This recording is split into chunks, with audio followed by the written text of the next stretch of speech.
The only men who are out earned and out educated by their women. And that's why crime is so rampant, because when the only way you can prove your manhood is to hurt another person, there's going to be crime. Yeah. See, the white males can sit around and talk about their stocks and their businesses and their multinational corporations, and that's how they prove their masculinity. That's how they validate themselves, based on what I own. You understand? Chinese, what I can control. European Jews, what I can. Absolutely. Post-traumatic slavery disease. We went through 240-something years of the greatest human disaster and crime in history. And after we got out of it in December of 1865 with the 13th Amendment, there was no period of healing. Yeah. We went straight from the trauma. I feel like you didn't tap into my brain. Is it? No, seriously, we're the only culture. It doesn't matter if you're Caribbean, doesn't matter if you're African, doesn't matter if you're African American. Mm-hmm. We're the only culture that hasn't got a chance to heal and reconstruct with fervor and fidelity, right? Because there's always been some interference. Like just here in Philadelphia, Society Hill, Old City, used to be all black. Yes. South Street used to be all black. You know what I'm saying? But once they realized the values, remember, they used to dump their trash and throw their waste down there. So what happened was, oh, wait a minute, this is the same thing like Tulsa. So that was the first air attack in U.S. history. Yeah. Everybody thinks it was here in Philadelphia, which that was messed up too. But very much so. The first one was in Africa. You know what I'm saying? And, you know, a lot of this is our responsibility too. Yeah, agreed. As a people. Of those of us that are awake, though. Yes. Everybody not awake. Everybody not. But even amongst the woke folks, many of them are irrelevant too, because they don't have any courage or commitment. Okay. See, just being woke means nothing. Okay. You know, Henry Louis Gates is woke, but there's no courage to challenge the system, and there's no commitment to make things better for your people. You know, I respect Michael Eric Dyson. I respect Cornel West. I respect them. They're woke. But where's the courage and the commitment? What are you changing? Getting them Ivy League checks is different. Exactly. You know, exactly. Like, no shade. Yeah. I'm just saying. Yeah. Like, I'm not in that position, so I don't know how I would behave. Right. If Harvard or Yale's cutting me a check, I don't know how I behave. I can't say it. You know what I'm saying? Yeah. But everybody has a price. Everybody has a price. Yeah. Wow. Most people have a price. Everybody shouldn't have a price. And of course, those who didn't have a price, they end up dead. Malcolm, Meg, or Martin. Or hungry. Or hungry, exactly. But see, you speak to a issue that black people don't like to discuss, and that's sacrifice. Everything we got, we had to sacrifice for it. Now, the new black leadership has miseducated the youth and most people who don't have a political understanding of our history into believing that voting is the solution to black America's problems. Now, I was a political science major undergrad. You can't name one thing black people got through a vote. Everything we got through armed street protests, struggle, everything. We got out of slavery, we fought. We got out of Jim Crow, we fought. We got the Civil Rights Bill because we fought. We got the Voting Rights Act because we fought. Everything we got, we fought for it. There's not one major thing you can name that black people got with a vote. And because voting is a mechanism put in place to make poor people think they actually have a way to control rich people. Voting is something, democracy in and of itself is a deception, because it makes people who are powerless think that there's a way to take power from the powerful without armed conflict. You can't name a society in human history where power was taken by anything other than blood. And I'm not advocating open violence, okay, especially not in our predicament, because number one, we love white folks and hate each other, so we'll end up killing each other first. So we have to keep that in mind. Black people are absolutely infatuated with white folks, and we need to get over that.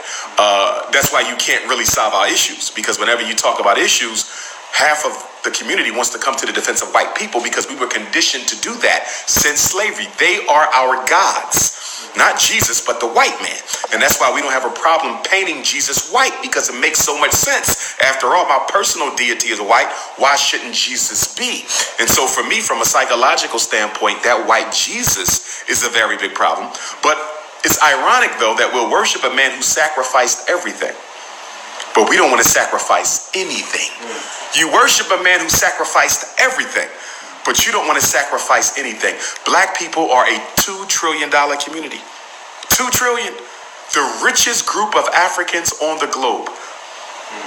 Our GNP is more than any other African group in the world. Yeah, but we're rich in things, not in... Exactly. Exactly. Well, there is no collectivism because we are a race and a nation of individuals. We're the only people without any cultural glue that holds us together. That's why the Chinese can come and outwork you, do more in 5 years than we've done in 500. That's why the Arabs, the Mexicans, they can come and outwork you in 5 years more than you've done yourself in 500, notwithstanding all of those systematic barriers that have been put in place. So yes, there's racism there, but put the racism to the side. We should still be much further along. Let's take education. For example, everybody agrees that the school to prison pipeline is an issue. Everybody agrees that special ed and ADHD and psychiatric meds is an issue. Everybody agrees that the inner city schools are failing. Okay then, the United States government gives you the prerogative to build your own schools. You are allowed to have your own schools. So with $2 trillion, spending $2 billion a year on Air Jordan, $4 billion a year on alcohol, over $16 billion a year on weave, perm, and hair care, purchasing twice the amount of Mercedes-Benzes as white folk. Black people buy twice the Benzes of white people, but you have less than a third of their wealth. Where are the schools? Where are the supermarkets? Where are the hospitals? And where are the banks? Those are the 4 critical institutions. You can find them. There's a little Italy in many states across the country. You'll find a little Italy. You'll find a little China. You'll find a little Israel. You've never found a little Africa. And why is that? Because the one thing slavery did, one of the major psychological residuals of slavery, is it made us comfortable, not having any control, any power, any authority over our destiny. Remember, as a slave, you had no control over your destiny. If the slave master wanted to sell you, he could. If you wanted to rape your wife, he could.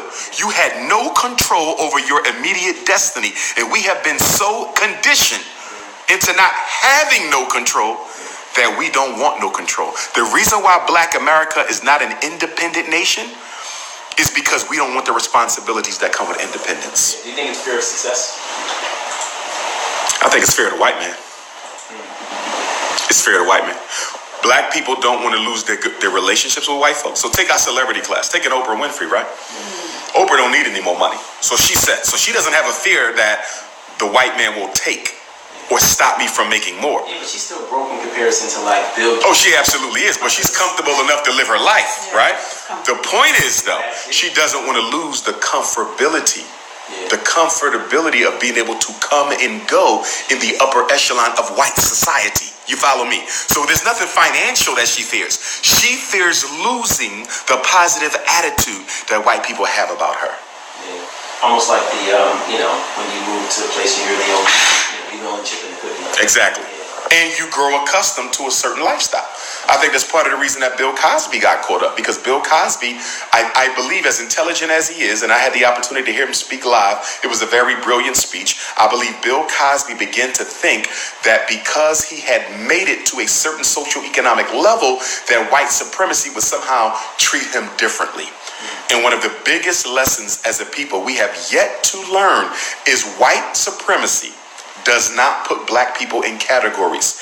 It likes to make you think you're in a different category. For example, in the Haitian Revolution, Napoleon told the whites in Haiti during the revolution, he said, treat the mulattoes, the mixed race Africans, treat them better, make them think you view them as differently than the unmixed blacks.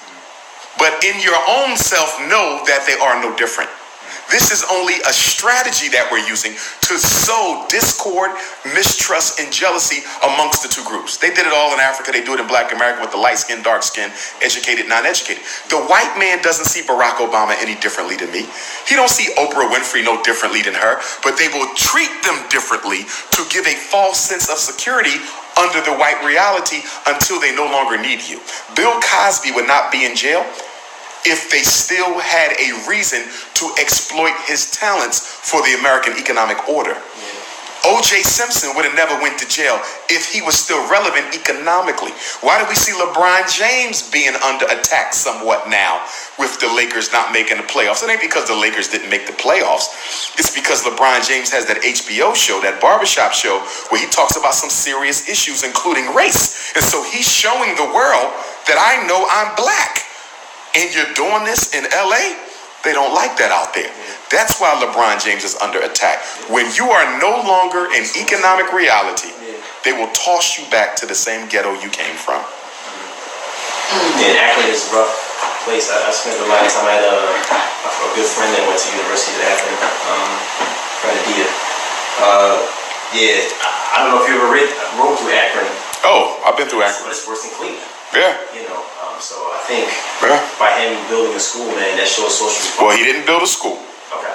The school is a public school. It's an Akron public school. Okay. But what LeBron is doing, which I support and appreciate, he's providing incentives for the children who attend the school and their parents. So he's going to pay for them to go to college, and he's going to pay for the parents to go to college. But it's an Akron public school. He did not build a school. And to that point, and I'm a big supporter of LeBron because I believe he's been more vocal on political issues affecting black people than either Kobe or Mike put together. So from that perspective, he is the GOAT because Michael Jordan never spoke up in defense of black people, nor did Kobe Bryant.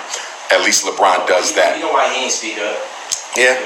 Yeah, you know why he ain't speak up. Without question. Without question. But my issue with LeBron, Sean Puffy Combs, Jalen Rose, and others is you guys are millionaires.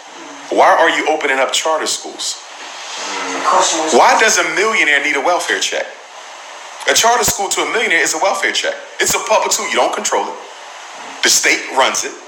You understand? You are given some freedom to modify the learning process, but a charter school at the end of the day is state property. You have full control.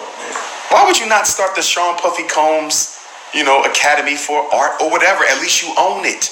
Put it in a trust. It's yours forever. But these celebrities open up charter schools to me, and I don't want to be too critical of them. It sends a message that you're not really serious about the undertaking because you're not risking your money. Do you think they understand? I think they understand to some degree.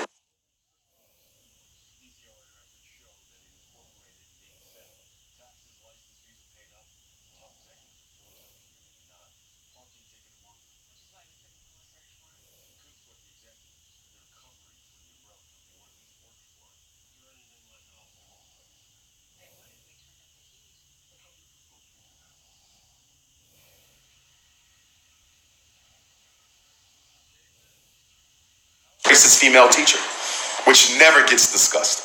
When you read these articles about the school district and how kids are struggling and the test scores are low and they don't know how to sit still, nobody's talking about why. That white woman in that classroom is there to pay her bills. She is not there because of those children. Most of them are there because they couldn't get a job in the suburbs, they're on the waiting list, or they got that Obama loan forgiveness program where you spend 5 years in the ghetto and they pay off all your student loans. And that's why the good white teachers, if you pay attention to it, after 5 years, they always disappear. You say, what happened to Mrs. Slurbanowski and Mrs. Sandusky and Dr. Silverberger? You finally say, what happened to that good white English teacher, that good white math teacher? She was only here for 5 years because she was only here to get her loans paid. She didn't care about them kids. And let me make this announcement because I think it's relevant. In Delaware, in Wilmington, where the school is, we're going to be hosting the National Independent Black Parent Association Advocacy and Parent Training course. So any black person, you don't have to be a parent, any black person in America who wants to get trained by me, school law, special ed procedure, discipline process, how to write letters, how to deal with the school, everything from ADHD to learning disability to autism to vaccinations to immunizations to report cards to reading standardized test scores. I'm going to teach them everything from A to Z that they need to know to be an effective advocate for their child. This is June 8th and 9th, Saturday and Sunday, June 8th and 9th in Wilmington, Delaware from 9 to 5. Anyone can register at my website, drumarjohnson.com. drumarjohnson.com. And we're going to go through everything. After you come out of those 2 days, there's nothing the school can throw at you that you won't be able to deal with. You will be taught that if you don't agree with the psychological evaluation, you have a federal right to an independent educational evaluation.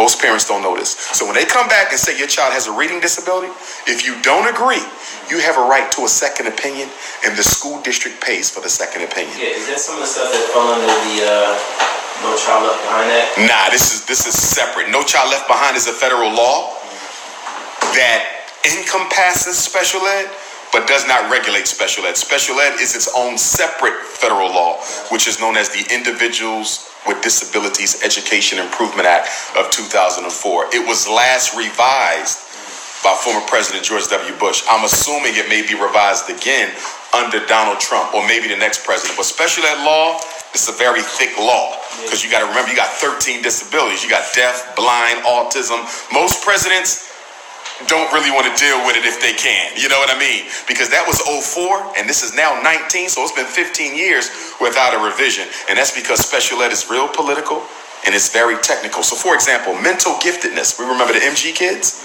Mental giftedness used to be a part of special ed. It was taken out back in 2000 or 2004. They took it out. And one of the reasons they took it out is to defund it. See, special ed is a business. So I'm a school psychologist, right? There's no money in the cure. Oh, there's no money in the cure. Money in the problem. So let's say I evaluate your son, reading disability, right? His name goes into a computer. It gets transferred to Harrisburg State Department of Education. And by the end of the month, there's an electronic transfer of funds to the school. Special ed is a hustle. Special ed is a racket. These black boys in West Philly are not sitting in special ed to get help. They are sitting in special ed so the school can exploit the fact that they didn't teach them into a welfare check by the end of the month. Yeah. Special ed is the biggest racket in America. Yeah, it's an extra thing. I know the per pupil allocation in Philadelphia, I believe, is $14,500. Right. So the special ed kids are almost 30. Yeah, it's like that's crazy. It's almost 30. So the money you get twice. Yes. So you're almost getting the money that you be getting out of the Yes. Exactly. Because I think Lower Marion is 26. Yeah, and that's why they don't like. And speaking of Lower Marion, I was part of a class action lawsuit out there where I evaluated some children at Lower Marion High School where Kobe Bryant went, and we had a situation out there where those white folks was putting black kids in special ed who had A's and B's. Like, I'm evaluating this kid like, wait a minute, her report card is A's and B's. Her test scores is 85th percentile. What is she doing in special ed? And the white folks would say, well, she was struggling. You cannot put a child in special ed unless there is clear evidence that they have trouble learning that skill in the regular class, which speaks to another issue. A lot of black parents think that they're doing their child a favor by taking them out the ghetto and putting them in the suburbs. Guess what? They're more likely to be special educated in the suburbs.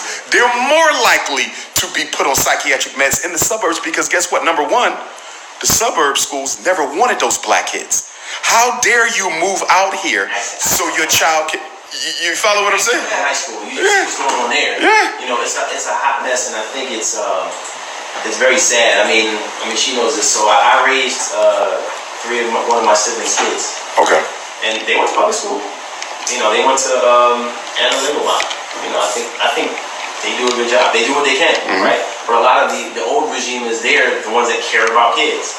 But when they came home, every Wednesdays and Thursdays, it was, time with your uncle, eyes on the prize. That's right. Hidden colors, maturing. Right. Shameless plug. And just whatever I can get my hands on, right? That was interactive, right? Yeah. During the summers, when you got home from tennis camp and golf camp, not basketball and football camp, right? Because we had elevators. Yeah. They had to write essays. Yes. Right? You had to write an essay, you had to proofread your essay, and then you had to type in an email to me. See what I'm saying? Absolutely. Absolutely. So I get a lot of your philosophy. It makes sense, but like, if you're emotional about it, you're not... The problem that some black parents have with my philosophy is it doesn't allow them to blame the schools or the kids. The problem that the white teachers have with my philosophy is it clearly places a large part of the burden on their racist attitudes toward their children. Black educators have a problem with my philosophy because they don't like the fact that I say that just because you're preparing kids for college, that's not enough. Because it's not enough.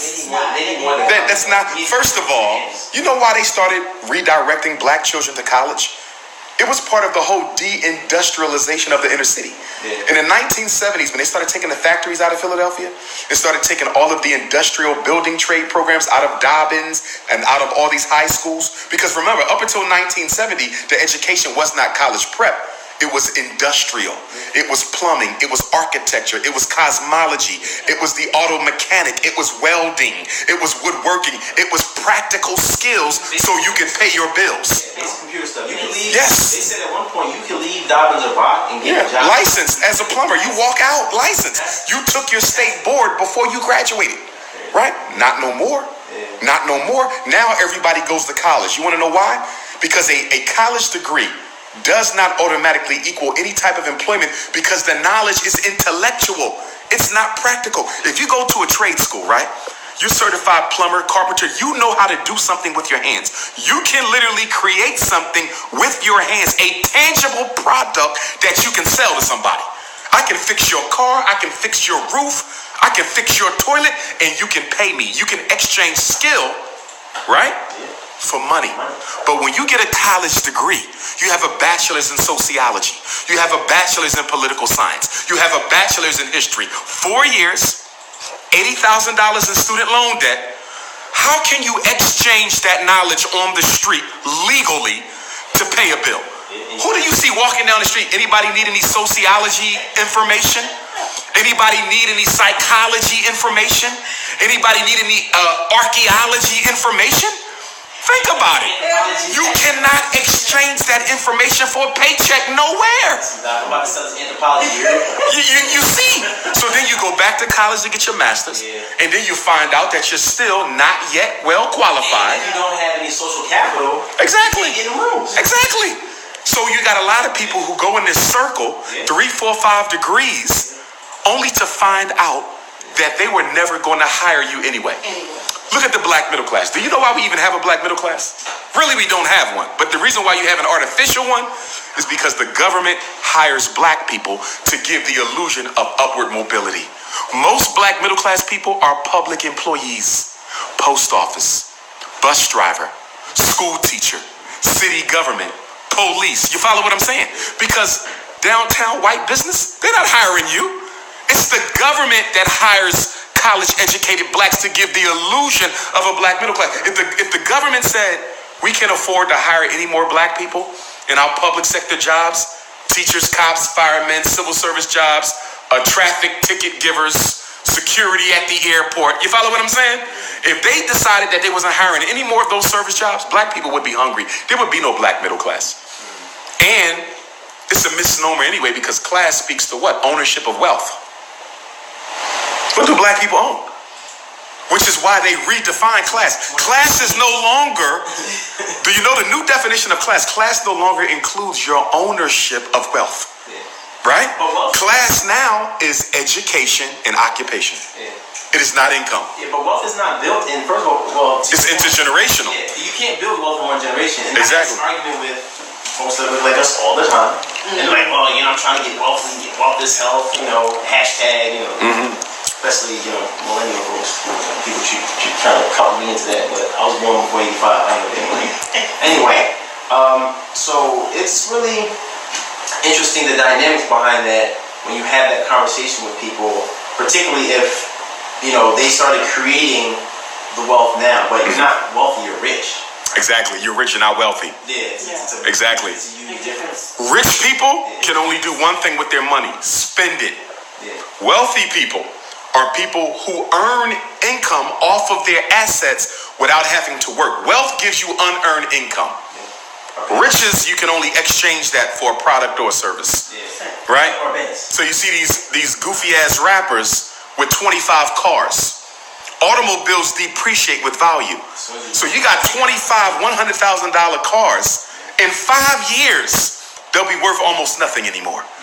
You see, but because we're so caught up in the bling bling culture, we love to invest in things that have no return on them. The chains, the clothes. Think about it. The stuff that black people, the pocketbooks. $2,500 for a Louis Vuitton bag? You know they burn their, so I found this out like 2 months ago. So they burn every year when they're done with that line or whatever. They burn the leftovers. They burn them. Yes. They don't, like no factory store or nothing. Yes. Well, they do that to keep the value up because, the less you have in circulation, the more valuable it is. And it's sad because when I go to Africa, because we are the leaders, we are the, what do you want to call this? We are the fad leaders of the entire race. We're the, I don't want to call it culture. What do you want to, popular culture leaders? Every black person in the world is looking at black America to decide what's hot and what's not. Literally. Literally. They emulate the way you wear your hair. They emulate the way you dress, your music, the whole nine. So when we don't get our act together, we're not only affecting us, we're affecting the whole race. Black kids in Jamaica want to do what you're doing. Black kids in South Africa want to do what you're doing. So everybody watches us. And they create their culture based off of what we're doing. And we don't even know what the hell we're doing. So imagine they don't know. It's the blind following the blind. The blinder. And guess what? A part of this sickness that we got grew out of the fact that the hip-hop industry created a whole bunch of overnight millionaires, which upset the natural age differential and respect ladder in the black community. So from an African culture, the elders get the most respect. They dictate the policy, right? You don't see that no more in the black community. Why? Because in traditional times, the elders controlled the wealth. They decided who got the land, who got the cattle, who got married to whose granddaughter. But with the rise of hip hop, the young African-American millionaire who might not be rich, but at least acts like it, guess what? When the youth became the income generators, the respect paid to the elders dropped off. So now Lil Wayne's opinion is more important than a 100-year-old African. We don't have black leaders. Do you realize? We don't. Do you realize We don't. that this is the first time in African-American history you are without an identified leader? And guess what made Jesse and Al and the Congressional Black Caucus and the NAACP and the Urban League irrelevant? Police genocide. When the black youth saw how they responded to Freddie Gray, and when the black youth saw how they responded to Michael Brown, Tamir Rice, the black youth saw that these guys ain't real. They have no solution for genocide. You can't vote away police genocide. You can't march it away. So that automatically exercised a lot of them away from that platform of being a leader. So right now, you don't have a single identified leader. That could be a good thing, because it means you automatically have to force up a whole new breed. That the dictatorship that Al Sharpton and Jesse Jackson and even Minister Farrakhan to some extent had over black leadership has now faltered. And so now there's an opening for a new leadership. But white supremacy doesn't leave anything to chance. So guess what they're doing? They're filling the leadership vacuum with celebrities and entertainers. Sure enough. Have you noticed we're the only people whose rappers and actors and basketball players are the actual spokespersons? I love D.L. Hughley. You understand? And I believe the brother is conscious and progressive. But he can't be no spokesperson for black folks. You're an entertainer. You understand? Right. And the reason why, and why does an entertainer not make a good spokesperson? Because when you're an entertainer, you're in something called show business. You depend as much on white people as you depend on black people to do what? Attend your shows? Do you know most rap is bought by white kids? Of course. You see that? So how can a rapper be our spokesperson when if you say the wrong thing, they might not buy another one of your albums? So there's a significant conflict of interest. But because we have no leaders, the athletes are now the new leaders and the rappers are the new spokespersons. So I really like, it's 50-50 for me. I do think there's leaders out here. Say again. What? Now, I'm not speaking on the community-based level. Okay. I'm speaking on the national black leadership level. Yeah, we don't Right? have any. But let's go to the community-based level. Sure. You have a lot of community-based levels. But for me, coming from a Marcus Garvey perspective, total independence, you cannot qualify as a leader if you're being financed by the government or white philanthropy. No. So, for example, if you name somebody in the community in Philadelphia who's doing some good, I can respect them as an agent of change, but I cannot respect them as a leader, because one of my qualifications for leadership is economic independence. So if you have a Stop the Violence program doing good things, I will salute you as an agent of change.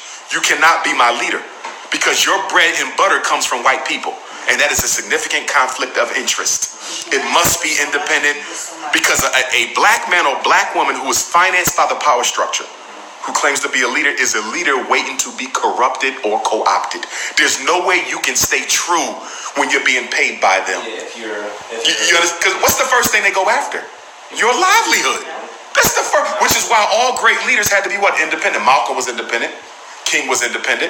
Medgar was independent. There's no way in hell you're going to be the manager at Walmart and you out here taking on police genocide. It's just not going to work. Which, when you go back to entrepreneurship, that makes entrepreneurship a revolutionary necessity. It's not even an option. It's a necessity. The only reason why I can speak the way that I speak is because I'm independent. I suffer because of it. But guess what? The freedom of speech, I would never give it back. Because when I'm on these panels with all these bourgeois college Negroes, they looking like he right, but I can't co-sign that. You see what I'm saying? We had an issue like that the other night.